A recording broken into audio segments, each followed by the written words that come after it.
Pilot का game plan समझने के लिए आपको सचिन के बारे में बारीक से बारीक बात जाननी होगी। राजस्थान में क्या होगा, इस पर सचिन पायलट फिलहाल चुप हैं। खबर यह है कि सचिन पायलट को सपोर्ट करने वाले विधायक दिल्ली के पास एक होटल में रुके हुए हैं। सचिन के करीबी विधायकों ने बताया कि इस बार वो आर पार के मूड में है। प्लान तैयार है, विमान टेक ऑफ करने वाला है।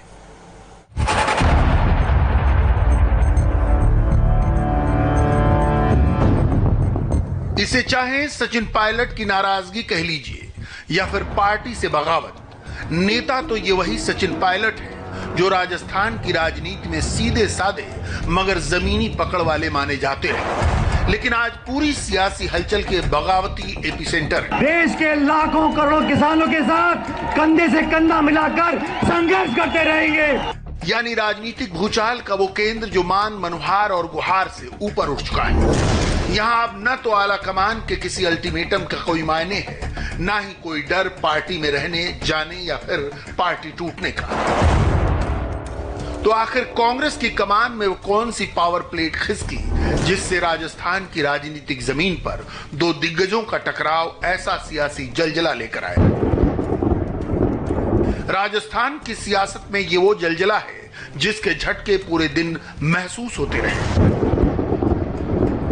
राजनीति की रिक्टर स्केल पर ताकत इतनी ज्यादा है कि असर जयपुर से लेकर दिल्ली तक दिखाई देता रहा। हम आपको बताते हैं इसके पीछे का पूरा पावर गेम। 20 से ज्यादा विधायकों के समर्थन के दावे के साथ जब बीते शुक्रवार सचिन पायलट दिल्ली पहुंचे थे, तभी साफ हो गया था कि इस बार अशोक गहलोत और सचिन पायलट के बीच की ये राजनीतिक लड़ाई आर या पार की लड़ाई साबित होने वाली है। दरअसल अशोक गहलोत और सचिन पायलट के बीच की ये लड़ाई कोई नई लड़ाई नहीं है। पहले भी दोनों एक दूसरे के आमने सामने खड़े होते रहे हैं, लेकिन इस बार ये लड़ाई आर पार की लड़ाई इसलिए लग रही है क्योंकि सचिन पायलट जो हैं वो मानने को तैयार नहीं हो रहे हैं। और ये पूरी लड़ाई शुरू हुई एसओजी के उस नोटिस से जिसमें सचिन पायलट को इन्वेस्टिगेशन में शामिल होने के लिए कहा गया। अशोक गहलोत ने एक तरीके से सचिन पायलट पर तख्ता पलट के आरोप राजस्थान में लगाए। सचिन पायलट और अशोक गहलोत के बीच सियासी टकराव का ये पूरा खेल आप इन 3 फैक्टर्स के साथ समझ सकते हैं, जिसे लेकर पिछले 2 साल से ज्यादा नाराज दिखते हैं सचिन पायलट। सरकार में गहलोत को वरीयता, अपनी सियासी विरासत की अनदेखी, जमीनी पकड़ को कम अहमियत। ये तीनों फैक्टर्स मौजूदा सरकार में अशोक गहलोत को वरीयता, राजस्थान में अपनी सियासी विरासत और जमीनी पकड़ की अनदेखी को लेकर सचिन पायलट कई बार आवाज उठा चुके हैं। ये तीनों ही फैक्टर्स स्थानीय राजनीति से ज्यादा कांग्रेस आला कमान से जुड़े हैं। इस पर पार्टी ने जो भी फैसला दिया, सचिन पायलट इसके साथ खड़े रहे, सरकार के साथ चलते रहे। लेकिन सवाल था आखिर कब तक? आखिर कब तक, ये सवाल पिछले 6 साल से सचिन पायलट के सामने खड़ा हो रहा था। जिस तरीके से सचिन पायलट ने राजस्थान में कांग्रेस की खोई जमीन को वापस लौटाया, वसुंधरा के किले को ढहाकर 2018 में राजस्थान में कांग्रेस की सरकार बनाई, उस हिसाब से तो ये लग रहा था कि सूबे की कमान सचिन पायलट के हाथ में सौंपी जाएगी। लेकिन 2018 जिस वक्त अशोक गहलोत केंद्र में महासचिव थे, उस वक्त उनकी एंट्री होती है और उसके बाद से पूरा घटनाक्रम बदल जाता है। ठीक वैसे ही सचिन पायलट के हाथ से पूरा वक्त रेत की तरह निकल जाता है। दिसंबर 2018 में जब कांग्रेस को चुनावी जीत मिली तो सबका अनुमान सचिन पायलट के सीएम बनने का था। सचिन युवा थे, पढ़े लिखे थे, राजस्थान की जमीनी राजनीति पर भी पकड़ 6 साल में अच्छी खासी हो गई थी। वो राहुल गांधी की यूथ ब्रिगेड के पसंदीदा नेताओं में थे। वो इसलिए क्योंकि राजस्थान की राजनीति में सचिन पायलट का उस वक्त हुआ था जब इस जमीन के जादूगर कहे जाने वाले अशोक गहलोत चूकते नजर आने लगे थे। राजस्थान की कमान इसी दौर में सचिन पायलट को सौंपी गई थी। तब पैरोकार खुद राहुल गांधी थे। साल 2013 में जब राजस्थान की जिम्मेदारी दी गई थी, तब शुरुआत एक तरह से शून्य से करनी थी। तब राजस्थान ही नहीं, पूरे देश में कांग्रेस के खिलाफ माहौल बनने लगा।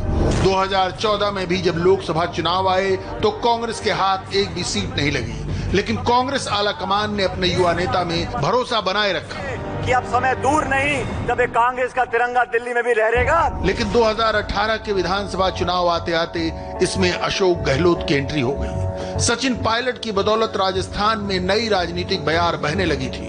तो अशोक गहलोत के नाम प्रभारी के तौर पर पंजाब, हिमाचल और गुजरात के विधानसभा चुनावों में बेहतर प्रदर्शन का ठप्पा था। लेकिन दोनों के बीच टकराव शुरू हो गया टिकट बंटवारे को लेकर। विधानसभा चुनाव में टिकट बंटवारे के वक्त हालांकि राहुल गांधी ने सचिन पायलट को फ्री हैंड दिया था, लेकिन उस वक्त अशोक गहलोत, जो कि राजस्थान में जादूगर के रूप में जाने जाते हैं, वो अपने निर्दलीय 11 विधायकों और खास पसंदीदा व्यक्ति राज्य मंत्री सुभाष गर्ग को समझौते के हिसाब से टिकट दिलवाते हैं। जिसके बाद एक सीट से जब बहुमत रह जाती है तब आलाकमान को अपने निर्दलीय विधायकों की शक्ति दिखाते हैं और इसी बीच सचिन पायलट के करीबी चुनाव हार जाते हैं। बस यहीं से पूरी सियासत बदल जाती है। हालांकि राहुल गांधी की सक्रियता की वजह से सचिन पायलट और अशोक गहलोत का मनमुटाव पार्टी मंचों तक ही सीमित रहा। तब राहुल सभा से लेकर पार्टी की बैठकों तक सचिन पायलट को बराबर की जगह दिया करते थे। माना जाता है कि मुख्यमंत्री बनाने को लेकर राहुल की निजी पसंद सचिन पायलट ही थे, लेकिन बहुमत के खेल में अशोक गहलोत का पहले से तैयार गणित सचिन पायलट की दावेदारी पर भारी पड़ा। पायलट का दावा था वो प्रदेश अध्यक्ष हैं, इसलिए पहली दावेदारी उनकी थी। लेकिन अशोक गहलोत ने अपने समर्थक विधायकों की संख्या ज्यादा बताई। सचिन पायलट ने सवाल उठाया, गहलोत केंद्र में महासचिव हैं, राज्य में कैसी भूमिका? सच भी यही था। चुनाव सचिन पायलट की अगुवाई में लड़ा गया, चेहरा भी वही थे। सीएम न बनाए जाने पर सचिन पायलट समर्थक हिंसक प्रदर्शन पर उतारू हो गए। सोनिया गांधी के बीच बचाव के बाद डिप्टी सीएम बनने पर तैयार हुए थे सचिन पायलट। मांग के मुताबिक उन्हें प्रदेश कांग्रेस अध्यक्ष भी बने रहने दिया गया, लेकिन मंत्रिमंडल में समर्थकों की हिस्सेदारी की शर्त पूरी नहीं हुई। तब सचिन पायलट ने आलाकमान की बनाई व्यवस्था के लिहाज से चुप रह गए, अपने समर्थकों से शांति बनाए रखने की अपील की। लेकिन बात इतने से खत्म नहीं हुई, बल्कि अशोक गहलोत की ये राय आगे भी बनी रही कि उप मुख्यमंत्री का पद कोई संवैधानिक नहीं होता और एक ही शख्स को डिप्टी सीएम और प्रदेश अध्यक्ष बनाए रखना पार्टी के हित में नहीं है। राजस्थान में सरकार बनने के बाद ही सचिन पायलट को लग गया था कि उनके साथ सिर्फ कैबिनेट मंत्री के तौर पर ही बर्ताव किया जा रहा है। इतना ही नहीं, विधानसभा के जिस गेट से मुख्यमंत्री और विधानसभा अध्यक्ष जाते थे, वो गेट भी उनके लिए बंद कर दिया गया। धीरे धीरे वक्त गुजरता गया, लेकिन वो गेट उनके लिए बंद रहा और सचिन पायलट को ये समझ में आ गया कि सरकार में फिलहाल उनके साथ कुछ भी सही नहीं हो रहा है। यही नहीं, सचिन पायलट सरकार में अलग थलग पड़ते गए और पार्टी आलाकमान की बैठकों में भी इसे लेकर सचिन पायलट ने कभी मुखर होकर कुछ नहीं कहा। लेकिन गहलोत की टीम अपनी मुहिम में जुटी रही। मकसद ये कि सचिन पायलट या तो डिप्टी सीएम रहें या फिर प्रदेश अध्यक्ष। विवाद बढ़ा तो कांग्रेस आलाकमान ने जनवरी में ही एक कोऑर्डिनेशन कमेटी भी बनाई। राजस्थान कांग्रेस में संकट को दूर करने के लिए इस साल जनवरी में एक कोऑर्डिनेशन कमेटी बनाई गई थी, लेकिन कांग्रेस इस संकट को दूर करने के लिए कितनी गंभीर थी, इस बात का अंदाजा इसी से लगाया जा सकता है कि इस कोऑर्डिनेशन कमेटी की आज तक सिर्फ एक बैठक हुई है। ये ठीक है कि सत्ता की राजनीति में महत्वाकांक्षा की कोई सीमा नहीं होती, तो बर्दाश्त की भी एक सीमा होती है। सचिन पायलट के लिए वो सीमा तब टूटने लगी जब मध्य प्रदेश कांग्रेस में हुई बगावत से उनका नाम भी जोड़ने की कोशिश की गई। सिर्फ इसलिए नहीं कि ज्योतिरादित्य सिंधिया उनके अच्छे दोस्त हैं, बल्कि गहलोत गुट ने इसमें भी सरकार और पार्टी से उनकी नाराजगी को जोड़ दिया।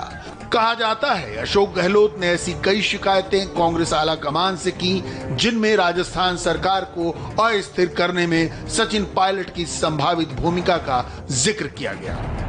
तब सचिन पायलट ने भी कहा था, ज्योतिरादित्य जैसे युवा नेताओं से बात करनी चाहिए, इन्हें संभाल कर रखना चाहिए। लेकिन क्या पता था यह स्थिति कुछ ही महीनों बाद उनके सामने भी आने वाली है।